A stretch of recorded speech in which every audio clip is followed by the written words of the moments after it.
Hello and a big welcome to Paula's Run Club with me, Paula Radcliffe. And me, Christopher Thompson. And this is a special bonus episode. I have just hot-footed it back through the rain, back from the stadium to my really big, tiny little hotel room to get a little bit of a wrap and thoughts on the championships.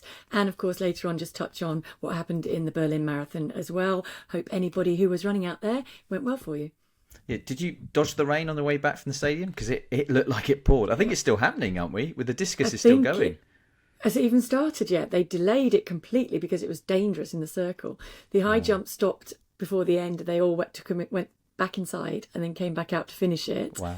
And they were having to restart the discus because they were only partway through the first round. Wow. And someone hurt themselves on the circle. So I don't even know if that's started yet. So it has stopped raining this end, but I did bail out and get on the train.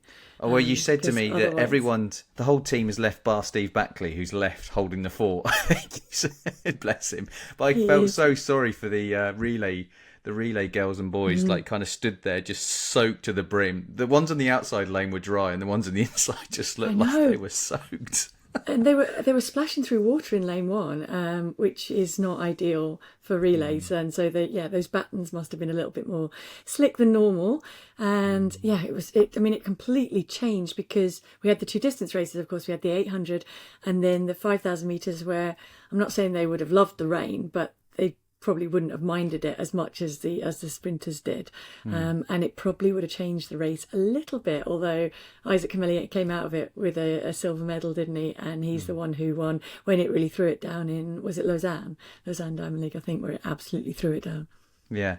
So shall we start with the races tonight while it's fresh in your mind, like with the 5K? Because it was quite interesting to see Grant Fisher and Nico Young almost share getting the race out. It's like they almost resigned themselves to, if this gets down to a last 1K, 2K finish, they didn't feel confident enough with so many 15 specialists in there, effectively.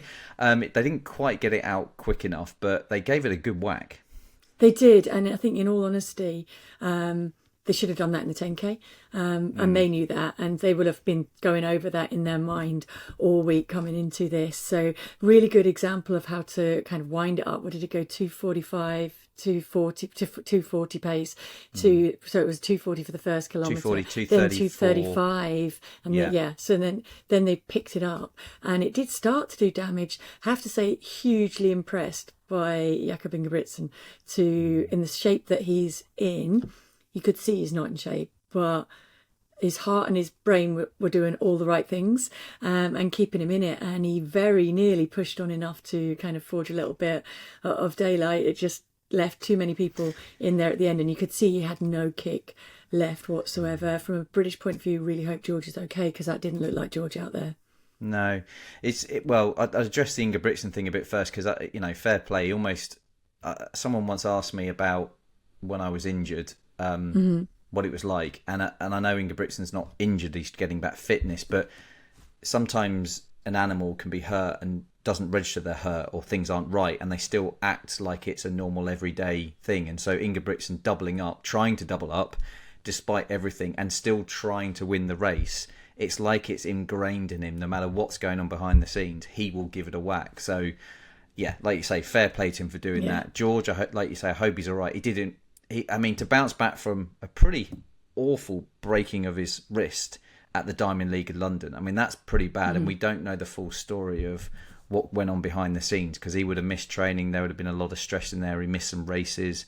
So I just hope he's all right, because I think for someone who's come out and run a British record of 12:46, I don't know the splits, the exact tenths, but I know George is one heck of a fighter. He will be back. But yeah, it just shows you what you're a 12:46 guy, and it's tough. These athletes are impressive. Yeah. Did you pick Colt for the win? It depends at what point in the race. I didn't from the beginning, okay. No, but definitely down the back straight, kind of looking out, seeing who was there, and you could see him starting to make the move through,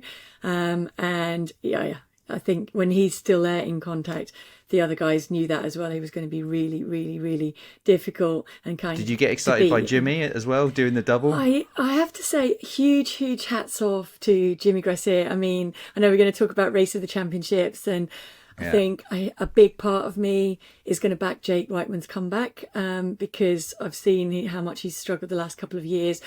But Jimmy Gressier was a huge highlight for me. Actually, a lovely guy. There's so many stories behind that.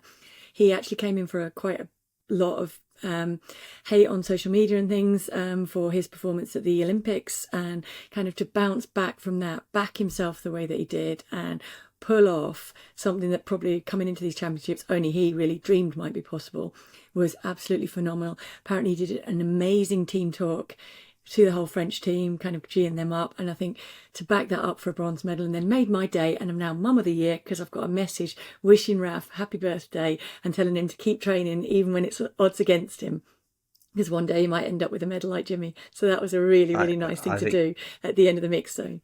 You did send me that video to show what he messaged done for Raf, and I think that's one of the things our sport, I think, and I might be slightly biased, is we are, generally speaking, most of the time, athletes that are down to earth, because to actually win things, you've got to have an element of humbleness about you and precociousness at the same time to achieve. And I definitely think he's won a lot of people over this championship, not just with his performances, but just how he is as a person. I think he's made a few comments which to some might seem controversial, but that's just, he's being honest. He's just who he is, and he races with his heart in his sleeve. And I think one of the lovely stories about him was I watched him at the Zurich Diamond League final, and he won that race, and there was just something about the way he celebrated. I thought, I can win. I can win in big races. He says and it fed that into race this May changed. Champs. Yeah, totally changed it for him. But I think the key point is, and this is kind of what we've seen with Mo when he's out there winning championships, it's the effect trickling down that I think it is brilliant. And I think that's what he's very aware of. I think Mo was very aware of that. The fact that there are lots of young kids watching that will be inspired by that, and taking 2 minutes to do something like he did is huge, because you can imagine when the athletes come off the track, they've been pulled in all sorts of directions. It had taken him probably a good hour to get through the mix zone to that point, and still thinking about, that's what I guess we're saying in so many times, don't we, on this podcast, that runners, and I would argue the marathon community, but runners in general, just are friendly people and humble people. And I think that's really shone through these championships. And we've seen some other amazing races. I mean, a race for the ages in the women's 5,000 metres, when you've got the top 4 women all time in the same race. And I think I have to say massive hats off to Chibet. The only person she has to beat now to rank herself up there as the best distance ever is Sifan Hassan, because to take on Faith Kipyegon like that and leave it to a sprint finish, I think is phenomenally backing yourself. And her last 100 was so quick. Yeah, it looked quick.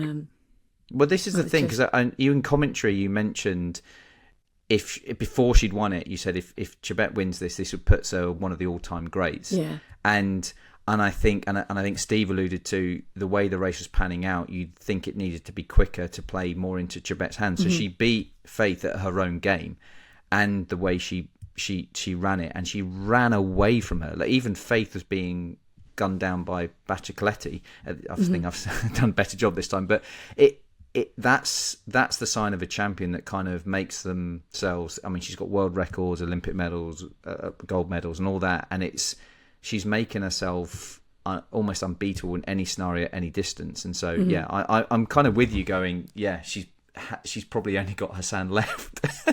Will we see it? I don't know. Maybe she needs to move to the marathon now, Hassan going up there. Well, that's why I'm kind of saying that. I mean, what Hassan has still done on the track, but on the marathon, the difference is Chibet's got the world cross countries there as well, which Hassan doesn't have. So I mean, it's pulling it all together, and kind of harking back to one of my, two of my big heroes, kind of growing up and as a fan of the sport, in Greta Weitz, who could win on all surfaces, cross country, was she 5 times world cross country champion, 9 times New York City Marathon champion, and won on the track, and of course Emil Zatopek.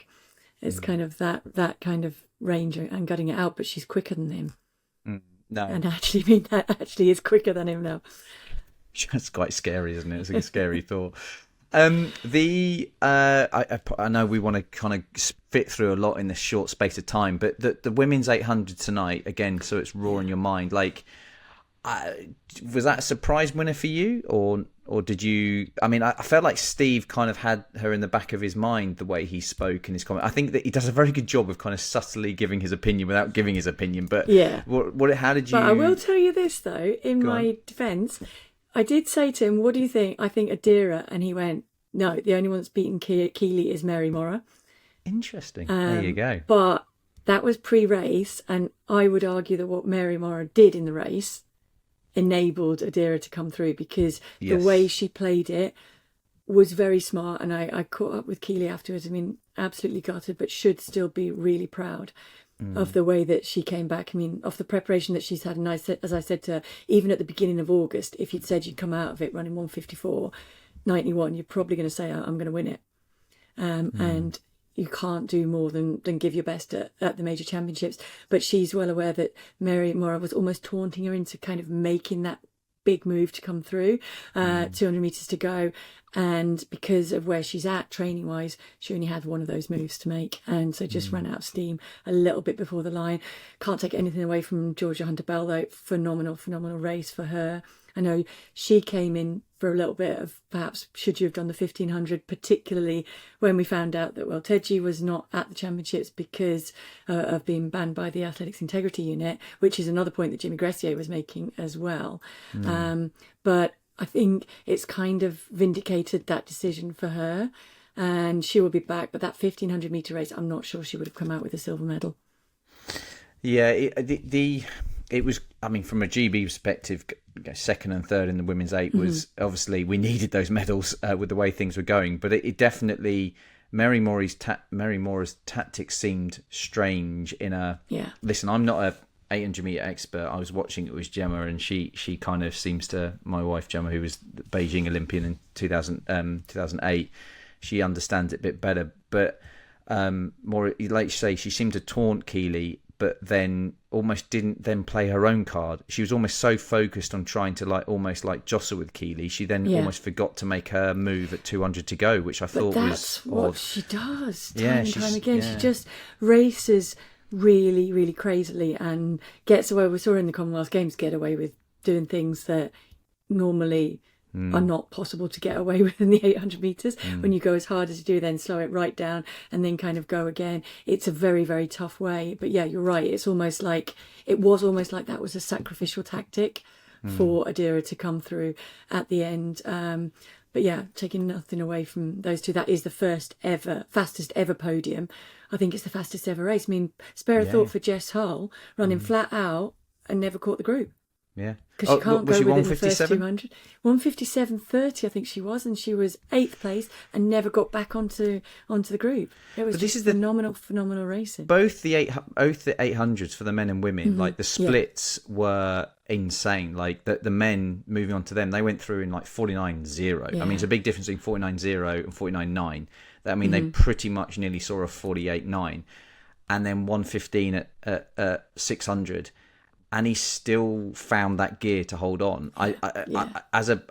For a gun to tape performance, at no point did I think he was going to hold on. I was thinking it was going to be third, and the way everyone came in, Max Bergin, I don't know what more he could have done. I felt that Atui, the Spanish lad, I thought he was winning all the way till about 30 to go. It was just the splits they were pushing out were just ridiculous. Yeah. Yeah, it was absolutely phenomenal. I mean, we have been treated to some amazing, amazing distance races. We've had a sprint finish in the marathon closer than we had in the 100 metres. It has just been really, really great to be a part of. And hey, I'm back jogging slowly on my calf as well. I was really taking multitasking to the extreme. Did you feel ready to do the 15 final or something? Was the calf ready for that? No. I was joking with Steve, so I've now gone from what I call Maria Matola running pace, which is very, very slow, to kind of a normal warm-up pace, but just kind of babying it into just being able to do that. And hopefully it's going to be stuck together in some shape or form to be able to get through the Kielder races, although I do think it might be downgraded to a half marathon rather than the marathon. I will see what people say when they look at the you always state say of my that car. you always say things like this, and it's like, nah, what's the you'll do the full amount. That's just the Paula way. Oh, I don't know. I think I don't want to make it any worse now. And yeah, I mean, we saw with Josh Kerr carrying on with his calf. Is he okay? Have you spoken to him? Like, is he? My worry is he was doing more damage to himself. Yes, and mine is that, given how long it's taken me, I never imagined after Boston that it would take this long, and I still wouldn't be better, because I've not been trying to train at an elite level. I've just been trying to get back to running. So I really hope he hasn't made that worse. There hasn't been much word on it, and he has got time now to heal. Because I'm right in he couldn't walk up the steps to do media interviews. Right at the end, he had to go along because there's a quite steep steps up and down. If you've pulled your calf, you shouldn't do that. I'm not sure whether he tried to force it. He just knew it wasn't the right thing to do, so they exempted him to come through, so that then he could do the media he needed to do it and get treatment for it. Because it was a fresh calf. I mean, I think it was slightly niggled or irritated when he fell at the finish of the semi. And then it actually tore in the race. So while you're still running on it, we know you can do that when it's warm, but when you stop, you have to get treatment immediately. So that's why they had to bring him off. Wow. Because he almost got back up to full speed at 400 to go. And I just was like flinching, thinking, please don't. Because I mean, when I tore my Achilles, it started as a calf tear, and I stupidly kept running, and then until it fully tore, and then it's one of those freak areas that it freaks me out when I see what people are pushing through, because of what I know it can happen, and it happened to me. So I finger everything crossed he's okay, because he doesn't want to, because he looked in such good shape in just physically. It's one of the best I've seen him look. But anyway, what a story Jake was anyway. Mm-hmm. Yeah, and I mean, Jake was absolutely phenomenal. I can't even remember now whether we touched on that in the last podcast or not. No. But I think his story back, and it is a phenomenal example of just like sticking with it. Sometimes there are rough times, and it takes time to come through those rough times, and just staying focused, keeping doing what you enjoy doing. How many times do we have people writing in saying that they're struggling with injuries, they're looking for something new to latch onto? And I think for Jake now, I'm excited to see what the next year or so has in store for him, because he's gone from thinking, am I on my way out of this sport, to no, I'm back, and I'm right in there. So prime example for just hanging on in there. And I think, could not happen to a nicer person either. And as I said, the inspiration effect of to many people out there, whatever level you're running at, just stick at it when it's not going your way, because there is a prime example of finally, what did he say? Karma comes good in the end. I didn't see that quote, but that's a good one. But that's where I think elites people can watch elites and take from them is, I know sometimes elites do incredible performances which seem you're not able to necessarily glean from, but it's the resilience bit, and it's the determination, it's the sliding door moments, like Julia, Jake with injuries, and then Julia with her decision, do I keep running, when she was in, I still go back to that, thinking back to she was in LA going, do I keep running? And within a year or two, she's bronze medalist. And I think that's where elite athletes people can really kind of take from, is that it's not just a case of they're risk takers, it's they kind of back themselves without necessarily having evidence in a strange way. It's almost like just blind faith. I don't know what you'd call it. Like my wife calls it stubbornness with me. I'm just a real stubborn person. You know, I'll have I don't know, I'll be trying to feed through needle, like thread a needle. Thread a needle, and it's thank you, Paula.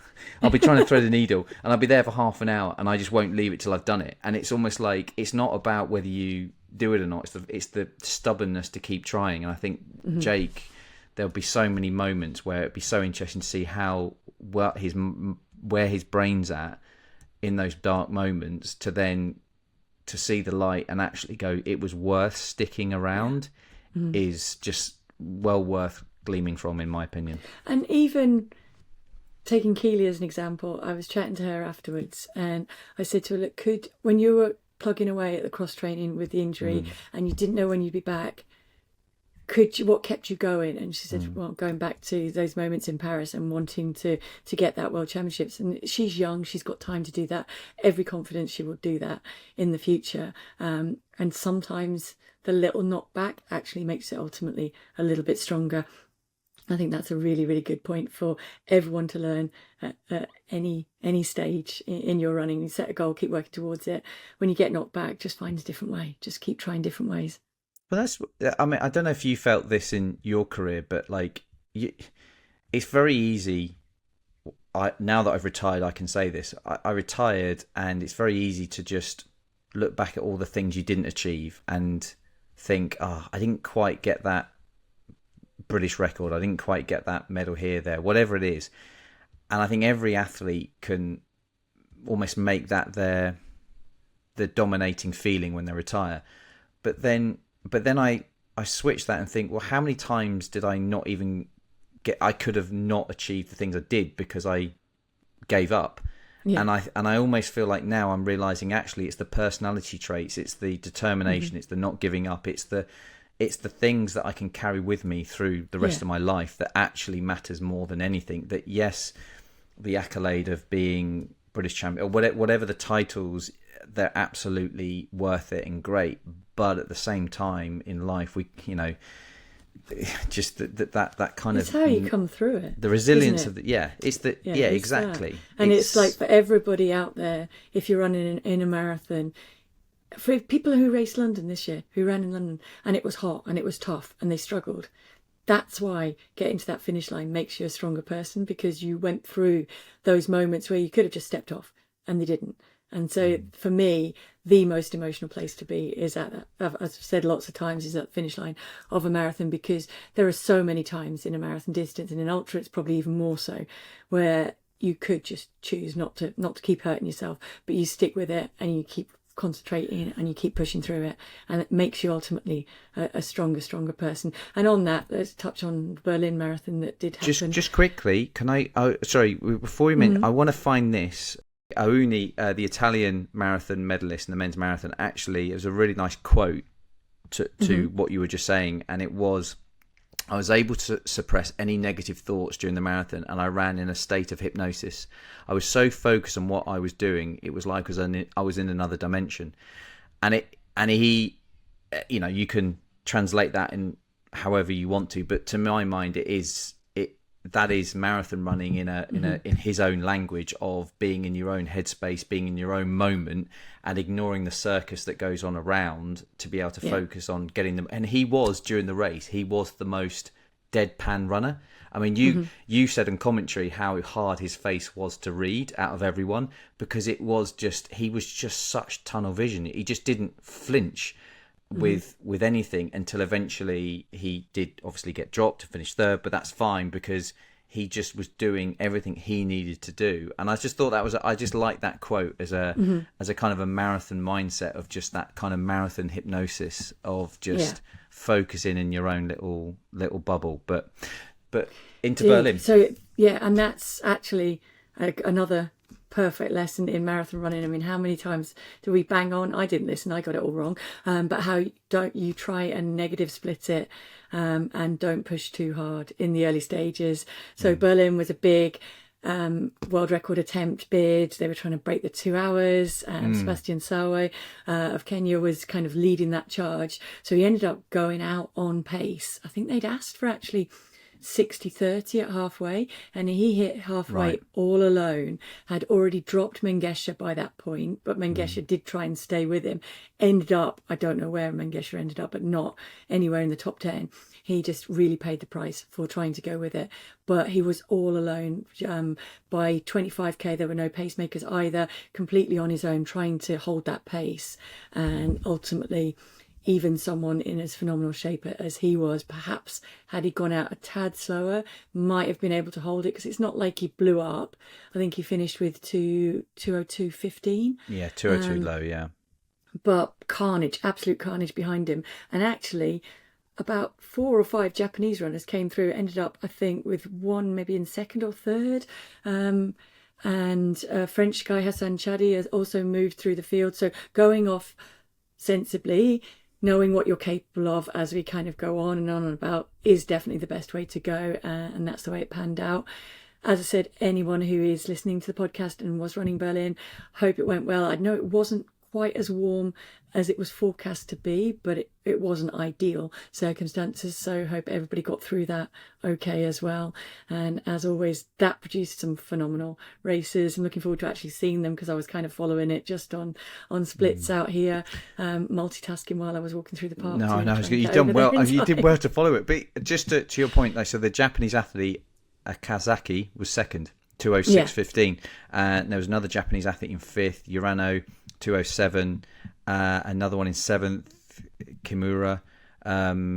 So yeah, 3 in the top 10, which is, like you say, is incredible running. But that's what Berlin is. Berlin, well, historically, it's been the race that athletes go to, men and women, to run world record attempts or huge PBs. It's that, and it is very well put together, and it is very well drilled. I mean, last couple of years ago when I did it, we had I was pacing the lead German lady to try and run the Olympic standard, and we had a car, and I had so much information, like the last K split. There was loads of real information, and it was all very geared around kind of trying to set the pace and without as much information as you can, other than having a light beam to follow. And it is one of those things. It's like a do or die type race, and there is opportunity for athletes to come through. But I still think it's always an interesting one. I still think, like you say, he went through a bit too quick potentially. But at the moment, of all the athletes, is there another one that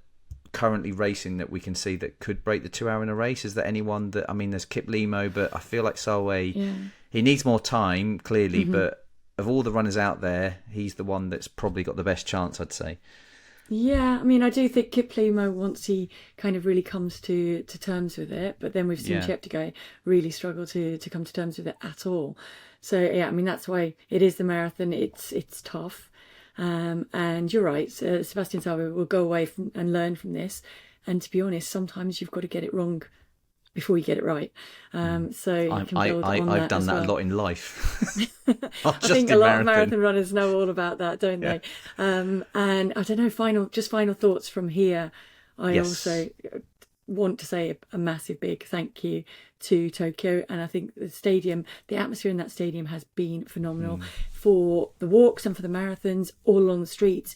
Totally, absolutely phenomenal as well. And you kind of feel for the city that lost out on an Olympics, and they kind of got their chance this time, and they've done it really, really well. Aside from a few Wi-Fi issues in the stadium, which were in the beginning, it's been really, really smooth and great.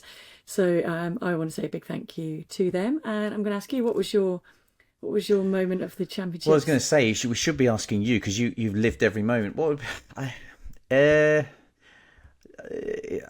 it's difficult, because in my head I'm going, there's Jimmy, Jake was such a highlight, but that's the British bias coming out of me, and personal bias with him. Also, as well, we haven't mentioned it, but Hannah Nuttall. Do you know what? I'm just because of the way it made me feel in the moment. Watching Hannah Nuttall come 8th in the book, getting a little bit emotional actually. Hold on. No, well, I'll summarise it a little bit for you. Do you want me to? Just paint the picture. Hannah sadly lost her dad, who you were very close to. Well, we were. So John Nuttall was my coach, and we were in the late noughties. I was based in Loughborough, and John Nuttall was the coach there when there was a big group of us, and Hannah and Luke, John's kids, were we babysat them. They were like our sort of step brothers and sisters, I guess is the way to describe it. And they came on training camps with us, and just so many fond memories. And part of that group was Helen Clitheroe, who was one of the athletes John coached, and then now Helen is the coach of Hannah Nuttall, and we lost John getting on for 2 years ago now, unfortunately. And just seeing the way Hannah and Luke as well, who's in the Paralympic 1500 metres, have gone on and emulated the success that both Alison and John have had through their careers. And I think now that, Hannah, all of them are world finalists as a whole family, and just how well Hannah did to come 8th in the world. I just felt just this overwhelming just level of full circleness to see Helen. I text Helen a picture of Helen and Hannah dancing in on a training camp in 2006, and to think fast forward 19 years and she's coached Hannah to 8th in the world. I know John would be so proud and happy, and I'm unbiasedly, that made me feel so happy and warm inside to see that. So that's my highlight. But you, Paula? Yeah, no, that was a beautiful moment. And I mean, I was in the race where Ali finished 5th in the 3,000 metres in Stuttgart. Hannah's mum. John, Ali Wyeth. And that was behind 3 Chinese and Sonia O'Sullivan. That was a phenomenal run. And I think for Hannah in her first championships, to keep her head like she did, stay in a great position, and then just still be in there fighting for it in what was, as we said before, a top quality race. It wasn't like an easy race by any means. You had the 4, as we said, the 4 top all time in there. So it was a race for the ages, and she was in there, and John was in that final in 1995 and was actually 14th there. Helen, of course, coached Andrew Coscaran and Elise Thorner and maybe a couple of others, but she's had a good championships too. So really, really great to see that. She's someone that I shared a lot of training camps with, and big inspiration for in lots of ways. So yeah, that was really nice to see. And I think, oh my gosh, for me to pick a race, because there have been races, so many races that it's just been. I mean, I know I've commentated on the fastest ever, on the deepest ever 800 meters, 1500, not 1500 meters, sorry, both 800 meters, and then probably the slowest but the most exciting 10,000 meters. Yeah. In that first one. And so I think I probably have to pick for that, just because if you picked any 3 medalists from that men's 10,000 meters on that first day, I don't think that you would have picked the 3 that came out on top. And so yeah, I think when you know someone as well, seeing them come through and run as well as Gressier did to snatch that. But just for me, it was one of those moments that has a big knock on for, as I've said, so many people watching that now.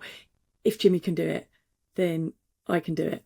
And I think that's so important at a time when we're talking about not enough kids coming into the sport, kids not prepared to train hard and work hard. Absolutely, he is someone who epitomises that. I mean, one of the stories that I read about, he actually got evicted from his childhood home with his family when he was a kid because they couldn't pay the rent. And one of the first things he's done as he started to earn a little bit of money, he has gone back and bought a house for his mum 200 metres away from that house that they got evicted from. So not someone who's had it easy. And I know there's so many people that you can say that about, but it is just nice to see things like that, fairy tales kind of pan out.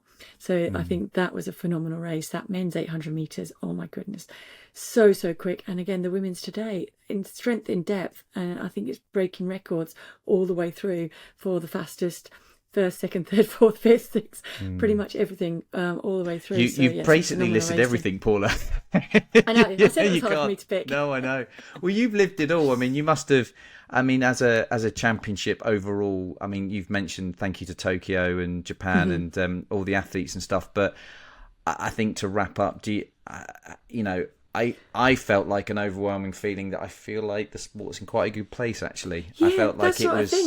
I think there's a lot of positivity going forward from this.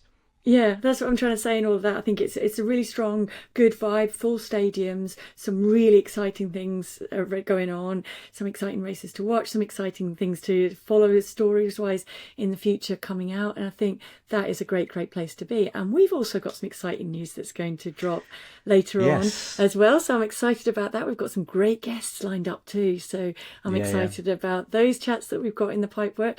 Don't want to give it away too much too well, soon. when you stop swanning it up in Tokyo and get back to the real world, we can actually do these things, can't we? I am on my way back. Don't forget that offer from NordVPN is still running as well. So that is still running. You can get all the details below and head to nordvpn.com/Paula's Run Club for that. This has been a big summary. Please don't forget also to the weekly shakeout is going to drop. What day are we, Thommo? Sunday night here.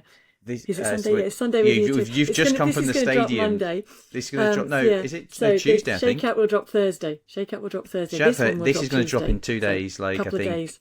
Yeah, and Shakeout is coming. Are we? I think we can say they can edit out. We've got Joni dropping tomorrow, haven't we?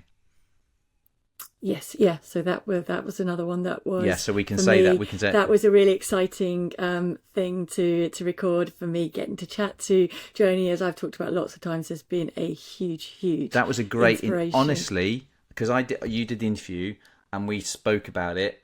I think that was one of the best interviews we've had in terms of just there was so much to take from that, whether it's from all walks of life. And I think honestly, listen to it. It's just I was gripped listening to it. She's such a. I've never met her, but listening to her, I was totally engrossed. So well worth a listen to that tomorrow. And then obviously this will be. Hang on. Yeah, no, that would have dropped yesterday. Now this goes out. So that's fine. To it already, hopefully. If people have listened to it, you know what I'm talking about. If you haven't listened to it, you need to listen to it. And then the shakeout's coming out in 2 days, and then we've got a big reveal the week after. God, it's all happening. Listen to this. Wow, busy. So this has been an extra bonus episode of Paula's Run Club with me, Paula Radcliffe. And me, Christopher Thompson. Oh, we do it at the end. I love it. I don't know. I just thought I'd do it now at the end as well. Yeah, why not? Thank you so much. It has been a Momentum Broadcast production and all of those things. There is the shakeout dropping on Thursday and then new pod dropping next week, which we haven't even recorded yet. So hopefully I'll fit all that in when I get back. Now you've got to go for your rap party, haven't you? Yeah, if it's still going on. It will be. It'll be going on till late. Enjoy it. I'm jealous. Well, thank you for doing this, Paula. I know you've done so much, but thank you for coming on. I'm sure everyone listening has enjoyed hearing the behind the scenes. I loved the last one, actually, the first one, where you actually showed us around the stadium, so thank you. Oh, yeah, I know. I could have done that tonight, but it was raining and there were a lot of people still in there, so noise-wise it wasn't going to work, I'm afraid. No worries, don't worry. Right, thank you.